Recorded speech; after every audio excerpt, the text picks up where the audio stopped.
This is another episode of Have You Been There Yet, where we talk about experiences that Lagos Matchmaker members might have gone through, just in case you're going through the same thing.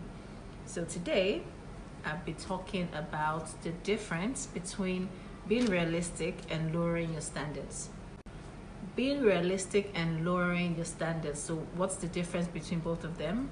I would explain in a bit, but I want to first of all lead by telling you different scenarios that have happened on Lagos Matchmaker, experiences that people have had that relate to this topic. So one experience that relates to this topic is there was a lady that wanted someone with a PhD, and she didn't want anything less than that. And it's not that there are not people out there with PhDs, of course, but we're telling her to be realistic in the sense that you need to define or understand why that thing is on your list. So do you actually care about the PhD, the paper, or do you feel that people that have PhDs are smarter? So if that's the sense, then maybe you want a smarter person. That is what should be on your list. I want someone that's smart, as opposed to I want someone that has a PhD, because then you could miss out on a lot of smart people. So we try to explain that to her. So when we say take the PhD off your list, it's not that we're telling you to lower your standards, it's we're telling you to be realistic and to kind of have a more realistic approach to, your list. Because to some people, the paper is actually important to them. Like they want to be able to say, my spouse has a PhD degree, my spouse is a doctor. So some people, it's actually the paper that's important to them. But some people, it's just that they want a smart person. So you need to be able to know where you stand in this list. That was one experience. So another experience that we had. So with this lady, she went on a date with her match. And while they were eating, like a lady walked in wearing like a short skirt, and he actually looked. So she was offended by this and was like, I'm right here in front, why would you look at someone else? And she wasn't interested in the match anymore.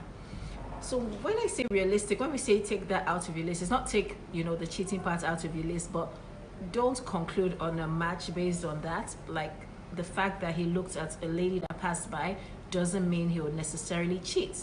And thinking of it, if you're the kind of person that if Anthony Joshua just walked by, without a shirt in a restaurant, and I was having a, lunch with someone, am I going to look or not? If I'm the type of person that would look like, oh, what's going on, Anthony Joshua without a shirt? Oh, hot, If I would look, then I shouldn't get offended if someone else looks, It doesn't mean I would cheat, or it doesn't mean the person would cheat. So another experience which a lot of people have is the attention that's given by the other party. So on their list, it states, I want someone that gives me attention, shows me love, but that's very different to everybody. Your idea of show me love might be call me 3 times a day, and somebody's idea of that might be once a day. So when you judge on that and say, oh, he calls me just once a day, or she calls me once a day, so it means this person doesn't like me, person is not, having that criteria I wanted on my list, someone that shows me attention and loves me so much. Just because it doesn't, correspond with what you feel love or attention should be.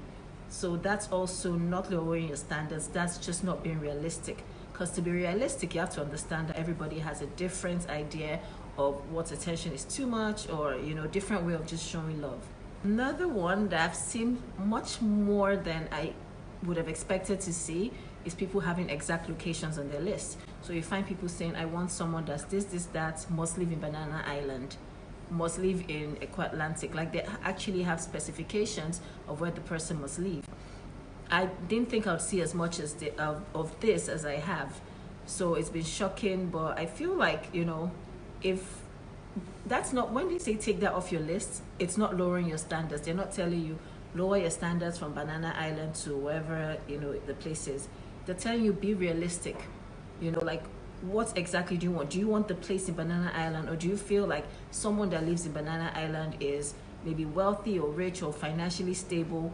Do you want financial stability, or is it the actual house in Banana Island that you want? Sometimes we find that when we tell people be realistic, they're like, no, it can happen like Cinderella, the prince would just fall in love with me, or the lady that's, so rich will just fall in love with me. Of course that happens, but what's the probability, right? So we're trying to just work with probabilities and just increase your chances of meeting the person. So if your list is unrealistic, especially when you use the term what I deserve, you really need to look at what do you really deserve. It's not what you want, but actually what you deserve. Because most times people actually mix up what they deserve with what they want. They're like, oh, I'm doing okay, so I deserve this, and I this, and they list like a whole bunch of things. And when you compare it to how they're doing, that's not what they deserve. That's actually what they want. Because what you deserve should actually be close enough to what you're doing, right? The thing you should ask yourself when making your list, after making that list, look through it and say, okay, if there's a man, just close your eyes and imagine a man or a girl that actually has all those qualities, lives in the banana island that you want, has a PhD, all that, and think of the amount of people outside, like the options open to everybody. If you were lined up with a couple of options, would that person choose you? You know, like who you feel like, oh, this is who I deserve, this is who I want. Does that person want you? Because the thing is that the person that actually has the PhD, he lives in Banana Island, he also wants someone that's doing well as well, you know, that lives close by, you know, he also wants those things.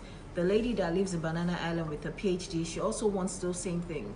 So why do you think the person should choose you as opposed to other people that are closer to what that person has? You know, there are options out there, so always understand that. Are you your choice's choice?